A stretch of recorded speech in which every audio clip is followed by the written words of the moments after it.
TV देख रहे हैं, सोशल मीडिया पे देख रहे हैं, उन सभी लोगों को भी मेरा नमस्कार, सबको मेरा प्रणाम। आज दो मुद्दों पे बात करनी है। पहला मुद्दा तो है एक और गारंटी जो आज हम गुजरात के लोगों को दे रहे हैं। हम सब लोग गाय को अपनी माता मानते हैं, गाय की पूजा करते हैं, लेकिन जिस तरह से गुजरात के अंदर गाय के साथ अनदेखी हो रही है, दुर्व्यवहार हो रहा है, वो बड़े दुख की बात है। पिछले कुछ महीने जब मैं गुजरात में आया, बहुत सारे लोग मुझे मिले, उन्होंने सबने इसके बारे में शिकायत की। दिल्ली में हम लोग हर गाय के रखरखाव के लिए प्रतिदिन 40 रुपए देते हैं। 20 रुपए दिल्ली सरकार देती है, 20 रुपए नगर निगम देता है। आम आदमी पार्टी की सरकार बनेगी गुजरात के अंदर तो हर गाय के रखरखाव के लिए हम लोग 40 रुपए प्रति गाय प्रतिदिन के हिसाब से देंगे, और हर जिले के अंदर पांजरा पोल बनाया जाएगा ताकि जो ऐसी गायें हैं जो दूध देना बंद कर देती हैं या जो सड़क पे घूम रही हैं, उनको भी वहां पे उनका भी रखरखाव किया जा सके। और भी गाय के लिए जो जो कदम उठाने की जरूरत है वो सभी कदम उठाए जाएंगे।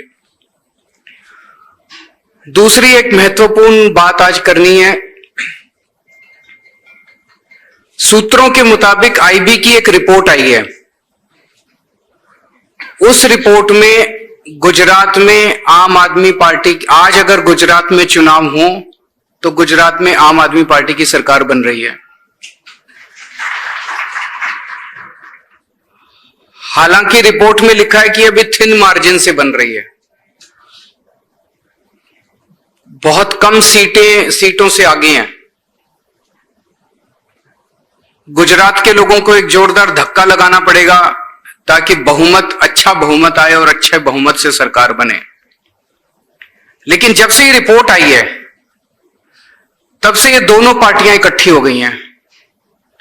इनकी खूब गुपचुप मीटिंग हो रही है, सीक्रेट मीटिंग्स हो रही हैं। दोनों भाजपा खासकर बुरी तरह से बौखला गई है, और पिछले कुछ दिनों से आप देख रहे होंगे कि दोनों सीक्रेट मीटिंग करके आते हैं और फिर दोनों एक ही भाषा में मुझे गालियां देते हैं, एक ही भाषा इस्तेमाल करते हैं। दोनों पार्टियां हमें गालियां दे रही हैं। बीजेपी कांग्रेस को गाली नहीं देती, कांग्रेस बीजेपी को भी गाली, दोनों मिलकर हमें गाली दे रहे हैं और एक ही भाषा में गाली दे रहे हैं। अब भाजपा का पूरा प्रयास है कि किसी भी तरह से कांग्रेस को मजबूत किया जाए ताकि एंटी बीजेपी वोट बट जाए, ताकि जो जो लोग बीजेपी से नाराज हैं वो सारा वोट बट जाए। और कांग्रेस को यह जिम्मेदारी दी गई है कि आम आदमी पार्टी का जितना वोट ले सकते हो ले लो। मुझे पता चला कि कांग्रेस के कुछ नेता बीजेपी में जाना चाहते थे, उनकी बीजेपी से मीटिंग भी हुई, लेकिन बीजेपी उन्होंने कहा कि अभी मत आओ, अभी आओगे कांग्रेस से छोड़ के आओगे तो कांग्रेस और कमजोर हो जाएगी। अभी कांग्रेस में रहो, आपका ख्याल रखेंगे, अभी कांग्रेस में रहो, कांग्रेस को हम और कमजोर नहीं करना चाहते। मैं गुजरात के लोगों को कहना चाहता हूं कि बच के रहिए, सावधान रहिए। कांग्रेस की 10 से ज्यादा सीट नहीं आ रही इन चुनाव के अंदर, कांग्रेस खत्म हो चुकी है बिल्कुल। और ये जो 10 से कम जो भी आएंगी सीटें, ये लोग भी चुनाव के बाद बीजेपी के अंदर शामिल हो जाएंगे। आज पूरा गुजरात एक बहुत बड़े बदलाव की उम्मीद कर रहा है, बहुत बड़ा बदलाव देख रहा है। पूरे गुजरात में जहां आप जाके पूछिए लोगों से, कहेंगे परिवर्तन परिवर्तन, बदलाव बदलाव, बदलाव के लिए वोट देंगे, परिवर्तन के लिए वोट देंगे। पूरा गुजरात परिवर्तन के लिए वोट दे रहा है, बदलाव के लिए वोट दे रहा है। 27 साल में हमारे पास विकल्प नहीं था, आज ऊपर वाले ने एक विकल्प दिया है। कहीं ऐसा ना हो कि हमारी गलती के कारण ये विकल्प, ये मौका जो भगवान ने दिया है, ये चला जाए। कांग्रेस को वोट देके बीजेपी को जिता मत देना। कांग्रेस को वोट देना बेकार है, कांग्रेस को वोट देना गुजरात के हित में नहीं है। जो जो लोग बीजेपी से नाराज हैं, सब लोग मिलके आम आदमी पार्टी को वोट दो ताकि गुजरात में बदलाव लाया जा सके। जैसे मैंने कहा कि आईबी की रिपोर्ट में मार्जिन बड़ा थिन है, इसलिए गुजरात के लोगों से मेरी अपील है कि एक जोरदार धक्का और लगाने की जरूरत है। एक जोरदार धक्का लग गया तो पंजाब और दिल्ली दोनों के रिकॉर्ड टूट जाएंगे।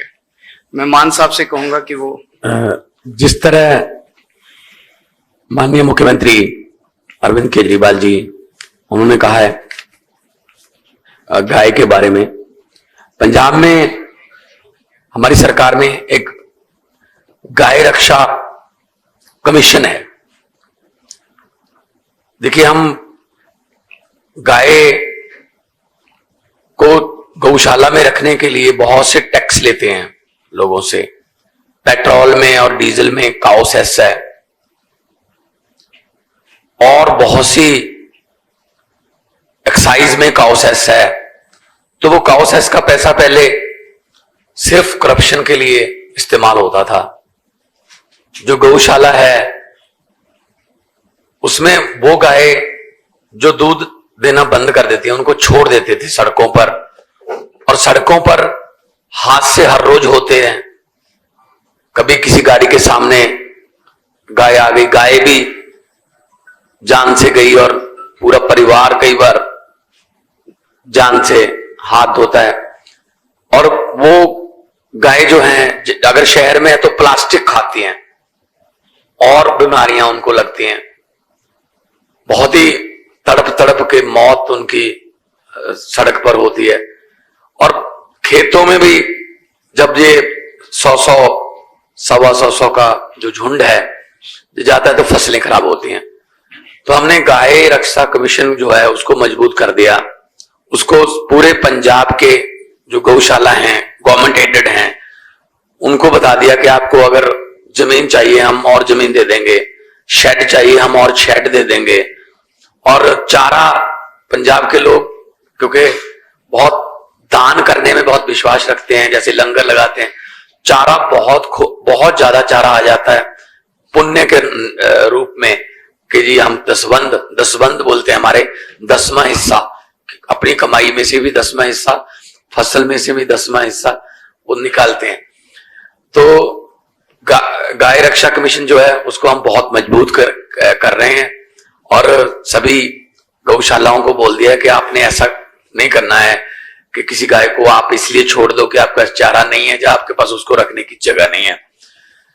बाकी जो समस्याएं पंजाब की हैं वही समस्याएं, मैं कल जूनागढ़ गया था, कल मैं कच्छ में भी गया था, वहां तो बहुत पंजाबी भी मिले थे। पूरे देश की समस्याएं आपस में मिलती जुलती हैं। हमारे यहां भी खेती की दिक्कत है, हमारे यहां भी जय जवान और जय किसान का नारा लगता है, यहां भी लगता है। हमारे यहां भी पानी जो है सिंचाई के लिए खेतों तक पहुंचता नहीं है, कहीं टेल जो एंड पड़ते हैं, टेल एंड पर यहां भी पानी की समस्या है कि सिंचाई के लिए पानी नहीं मिलता।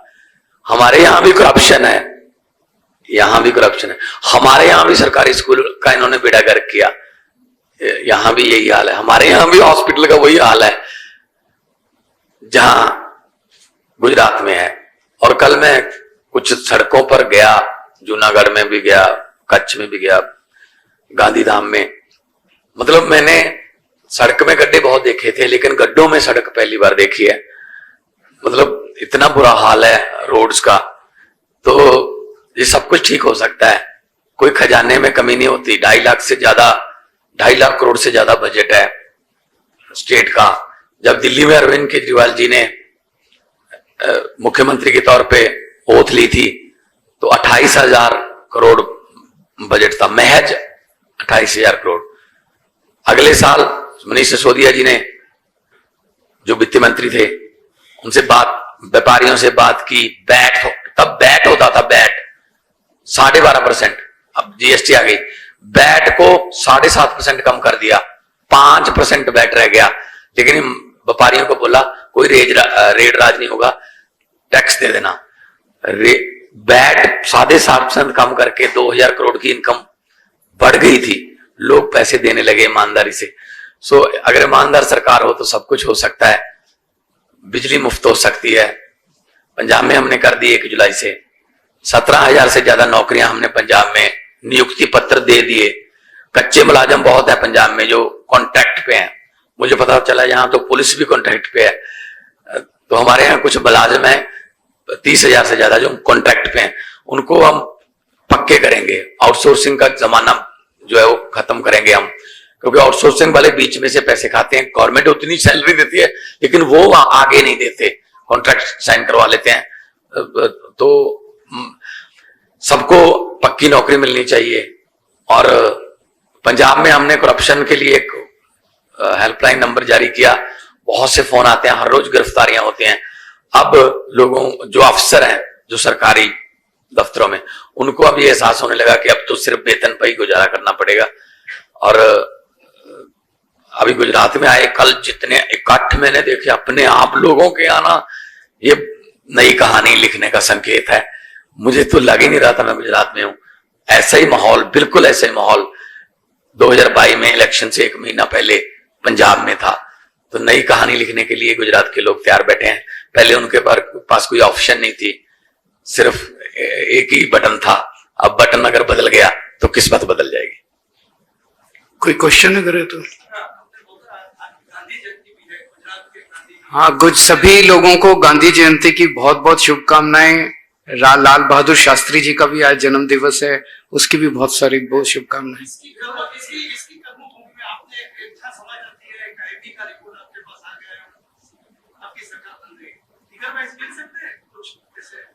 जो मेरा सोर्स है उसने बहुत डिटेल नहीं बताया। उसने इतना बताया कि सरकार बन रही है आज की डेट में, आप लोग बहुत तेजी से ऊपर उठ रहे हैं, दोनों पार्टियां गिर रही हैं।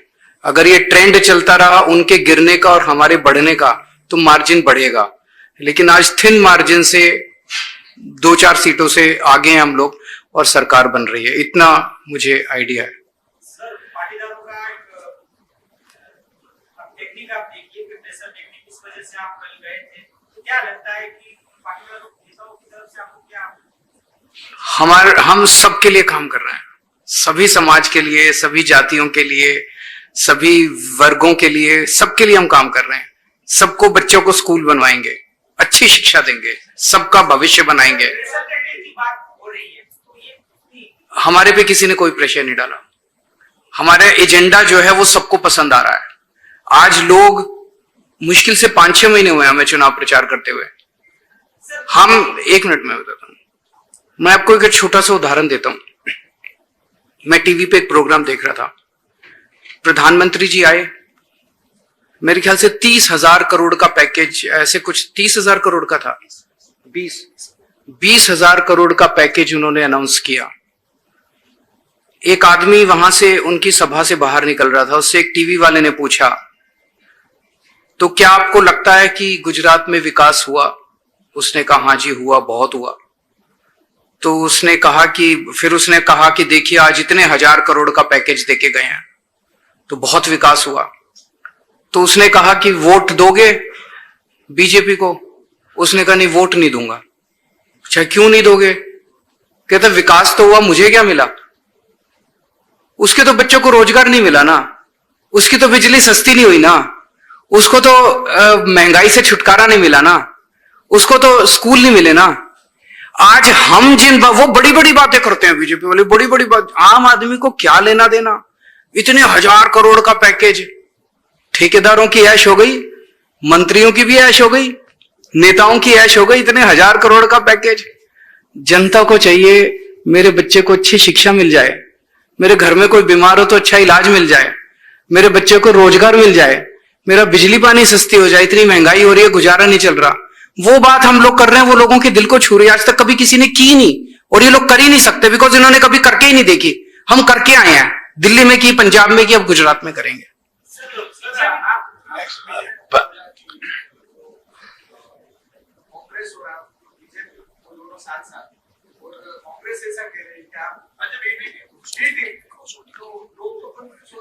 ये अभी बता रहे हैं।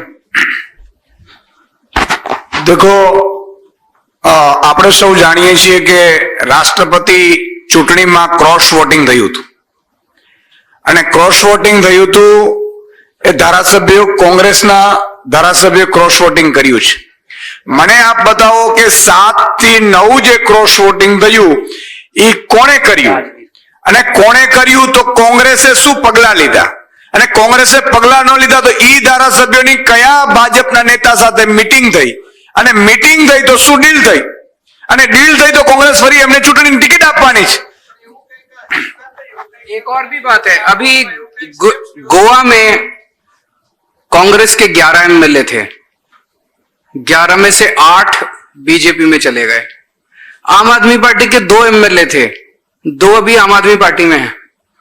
तो पूरे देश में हम लोग देख रहे हैं कि कांग्रेस बेसिकली तो अब बीजेपी की जेब में बैठी है. बीजेपी जब चाहती है जितने उसको चाहिए होते हैं उतने खरीद लेती है, बाकी स्टॉक में रखती है वहां पे. तो सारे देश के अंदर देख रहे हैं अब ये जॉइंट स्ट्रेटेजी इनकी बन गई है, सीक्रेट मीटिंग करके एक साथ आम आदमी पार्टी को हराने के लिए. ये पंजाब में भी बिल्कुल ऐसे ही हो रहा है. विधानसभा में हमने सेशन बुलाया क्योंकि उन्होंने हमारे एमएलए को फोन किए थे, तो हमने कहा कि हम सेशन में अपना विश्वास मत दिखाएंगे. तो बीजेपी तो 2 एमएलए हैं बीजेपी के 117 में से, वो तो वॉकआउट कर जाते हैं पहले मिनट में. उनकी जगह पे फिर कांग्रेस विरोध करती है कि नहीं जी ये गलत. कांग्रेस बीजेपी की भाषा बोलती है, मतलब कांग्रेस बीजेपी की तरफ से बोलती है. ऐसे लगता है जैसे कांग्रेस आई नहीं, कांग्रेस बीजेपी ब्रैकेट में. तो मतलब हालांकि कांग्रेस खुद पीड़ित है उस चीज की कि उनकी सरकारें तोड़ दी मध्य प्रदेश में, कर्नाटक में, गोवा में, अरुणाचल में, लेकिन फिर भी वो पंजाब में चाहते हैं ऑपरेशन लोटस जो है वो कामयाब हो जाए. इसका मतलब तो फिर सीधी सी बात है कि दोनों मिले हुए हैं. और ये दिल्ली में भी ऐसा किया था इन्होंने कि आपस में मिल जाओ, मतलब आम आदमी पार्टी को हरा दो, फिर बाद में आपस में देख लेंगे. लेकिन अब क्योंकि इनकी बारियां टूट रही हैं तो इसीलिए इनको तकलीफ हो रही है कि अरविंद केजरीवाल जी ऑटो रिक्शा वाले के घर पे खाना खाने चले गए, उसको पुलिस उठा के ले गई. अभी कल हर्ष सोलंकी लड़का है, उसको खाने के लिए निमंत्रण दिया था, उसको उठा लेंगे. किसी होटल की बुकिंग कैंसिल करा देते हैं, कि ग्राउंड की बुकिंग कैंसिल करा देते हैं.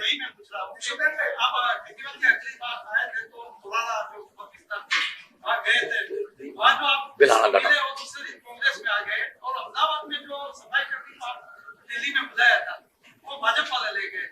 ये देखिए, एक तो ये बहुत अच्छी बात है कि गुजरात के 6.5 करोड़ गुजराती मुझे प्यार करने लगे हैं. चाहे वो कांग्रेस का हो चाहे बीजेपी का हो, सब मुझे खाने पे बुलाते हैं और मैं सबके घर जाता हूं. मुझे कोई लेना देना या कौन किसको वोट देता है, जिसको मर्जी वोट दे, जिसको उसका मन करे उसको वोट दे. मैं कभी किसी के घर कोई मेरे को आप मुझे कल खाने पे बुलाएंगे, मैं आपसे पूछूंगा नहीं कि आप कौन सी पार्टी को वोट देते हैं. मैं आपके घर में पूरे सत्कार के साथ खाने के लिए. एक मिनट सुनिए, ये मैं सबके घर जाऊंगा.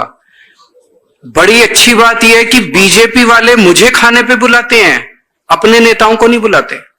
कांग्रेस वाले भी मुझे खाने पे बुलाते हैं, अपने नेताओं को नहीं बुलाते.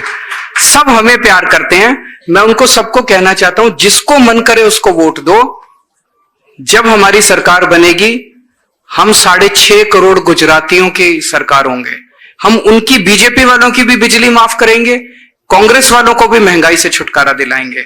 हम उनके बच्चों के लिए भी अच्छे स्कूल बनाएंगे, कोई भेदभाव नहीं करेंगे. सब हमारे हैं. ये पार्टीबाजी बेकार की बात है.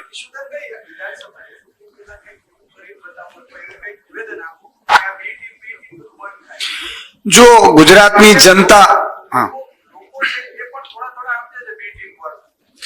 ગુજરાતની जनता ખૂબ હોશિયાર છે. ગુજરાતની જનતાએ 32 વર્ષ કોંગ્રેસને શાસન આપ્યું, 27 વર્ષથી ભાજપને આપ્યું, 27 વર્ષથી કોંગ્રેસના વિપક્ષ પદ પણ જોઈ લીધું. સાથે સાથે છેલ્લા 12 વર્ષમાં 65 કોંગ્રેસના મોટા નેતાઓ ત્યારે ભાજપમાં બેઠા છે. એટલે કોંગ્રેસ યુક્ત ભાજપ છે. ભાજપના જે સારા આગેવાનો છે એમણે પણ ભાજપે સાઇડલાઇન કરી દીધા છે. માત્ર ગુંડાગર્દી કરી શકે, માત્ર રૂપિયાનો ઉઘરાણા કરી શકે, માત્ર અધિકારીઓ પાસેથી ઉઘરાણો કરી શકે, એમને કોંગ્રેસ ભાજપે લીધા છે. અને કોંગ્રેસ વાળા પણ એવા જ જાય છે. હું એમનો દાખલો આપું તમને કે પરસોત્તમ સાબરિયાજી જે કોંગ્રેસના ધારાસભ્ય હતા, જેની ઓડિયો ક્લિપ વાયરલ થયા પછી 6 મહિના જેલમાં રહ્યા પછી એ જેલમાંથી ભાજપમાં જાય છે, છૂટી જાય છે અને પછી ભાજપ ટિકિટ આપે છે. એટલે એનો અર્થ સ્પષ્ટ થયો. ગુજરાતની જનતાને મારી વિનંતી છે, ભાજપ કોંગ્રેસે મિટિંગો કરી છે. મિટિંગમાં એવું નક્કી થયું છે ક્રોસ વોટિંગ જે પણ ધારાસભ્યો કર્યા છે એ કોંગ્રેસમાંથી લડે, ભાજપ એને ફંડ આપશે. મેં સાંભળ્યું છે, સાચું ખોટું ઈશ્વર જાણે. ભાજપ એને ફંડ આપશે 5-7 કરોડ રૂપિયાવાળી તો પાર્ટી છે જ. અને જો ચૂંટાઈ જાય ચૂંટણી પછી તો ભાજપને કઈ ઘટે તો માલ સપ્લાય થઈ જાય, નહીં તો આમ આદમીને હરાવવા માટે આખો શોખ તો ગોઠવાયો છે. ગુજરાતની જનતાને અપીલ કરું છું કે ભાજપ અને કોંગ્રેસ બે એકબીજાની ટીમો છે, એ આપણે સાબિત કરી દીધું છે. ઘણી વખત તમને ખબર છે એક મોકો આમ આદમીને એટલા માટે આપજો કે તમારા બાળકના શિક્ષણની વાત કોઈ નથી કરતું, તમારે વીજળી ફ્રીની વાત કોઈ નથી કરતું, શિક્ષણની વાત કોઈ નથી કરતું, ખેડૂતોની વાત નથી કરતું. એટલે સ્પષ્ટ છે કે આ બંને એકબીજાની બી ટીમ છે અને ગુજરાતની જનતાએ સાબિત પણ જોઈ લીધું છે અને સાબિતી પણ થઈ ચૂકી છે. Thank you. તમે જ્યારે પત્રકાર હતા ત્યારે સૌથી વધારે ખેડૂતોના મુદ્દા ઉપાડતા. તમે થોડા સમયથી તમને ખેડૂતો ભૂલી ગયા છે અને ખેડૂતોને તમે ભૂલી ગયા. ના, આ બહુ મોટા મુદ્દા ઉઠાવતા નથી. બિલકુલ. હવે આમ સાંભળજો, તમે એવું કહ્યું કે ખેડૂતોના મુદ્દા, ખેડૂતો મારા રાજનીતિમાં આવવાનો કોઈ એક કારણ હોય, 2-4 કારણોમાંથી તો એ ખેડૂતો છે. અને ખેડૂતો માટે ગેરંટી કરી હતી ભગવત માનજીએ. ખેડૂતો માટે આજે જ તમે જોઈ લો, ત્યાં પણ કર્યું છે, દિલ્હીમાં પણ 50,000 રૂપિયા હેક્ટરે ત્યાં જમા થઈ જાય છે, જ્યાં જેનો ખેડૂતને નુકસાન થાય છે. ગુજરાતમાં પહેલી જ કેબિનેટમાં ખેડૂતોના 2 લાખ રૂપિયા માફ કરી દેવામાં આવશે. ખેડૂતોને નવાજૂની કરવા માટે એકે ધક્કો નહીં ખાવો પડે, ઓટોમેટિકલી નવાજૂની થઈ જશે. સાથે સાથે ખેડૂતોને જે વ્યાજ 0% 5 લાખ સુધીનું આવશે, 0% વ્યાજ આવશે. અને ખેડૂતોએ બિલકુલ ચિંતા કરવાની જરૂર નથી. 1.5 વર્ષની અંદર તમામ ખેડૂતોને સિંચાઈનો પાણી મળે, એની જવાબદારી પણ આમ આદમી પાર્ટી લે છે. ખેડૂતને શિક્ષણ, આરોગ્ય એ તો બધું મળશે જ. સાથે સાથે 3 પાક લઈ શકે એવી વ્યવસ્થા, 12 કલાક વીજળી અને પૂરતું પાણી 1.5 વર્ષમાં મળી રહે એવી વ્યવસ્થા આમ આદમી કરવાની છે. આના મોટો ખેડૂતોનો મુદ્દો શું હોઈ શકે ઉઠાવવાનો? Thank you. ये मेरे पास आप लोग डाटा मांग रहे थे, ये मेरे पास पंजाब का एक डाटा है. अभी पंजाब में 6 महीने हुए हैं. 1 जुलाई से हमने 300 यूनिट पर मंथ हमने फ्री कर दिया सबको. तो 600 यूनिट 2 महीने का, क्योंकि 2 महीने का साइकिल है हमारे, 2 महीने का बिल आता है. टोटल हमारे पंजाब में 72,66,540 घर हैं, मीटर हैं बिजली के. 72,66,540. अभी सितंबर में, क्योंकि जुलाई और अगस्त का बिल सितंबर में जनरेट होता है, उसमें से 49,93,326 का बिल 0 आया है. परसेंटेज बनती है 68.71. अभी सर्दी आएगी नवंबर और दिसंबर की, और भी कम कंजप्शन हो जाएगी. देश में पहली बार होगा कि पंजाब में 90% से ज्यादा जो हाउस होल्डर हैं, जो मीटर जिनके लगे हुए हैं, उनकी बिजली माफ हो जाएगी. अगर पंजाब में कर सकते हैं, यहाँ क्यों नहीं कर सकते? इतनी एनर्जी है. Thank you. आ जाओ उधर. इंडस्ट्रीज और इंडस्ट्रीज है तो उसमें भी बहुत महंगाई और दिक्कत है, तो उसके लिए भी आप कुछ पैकेज का सोचेंगे?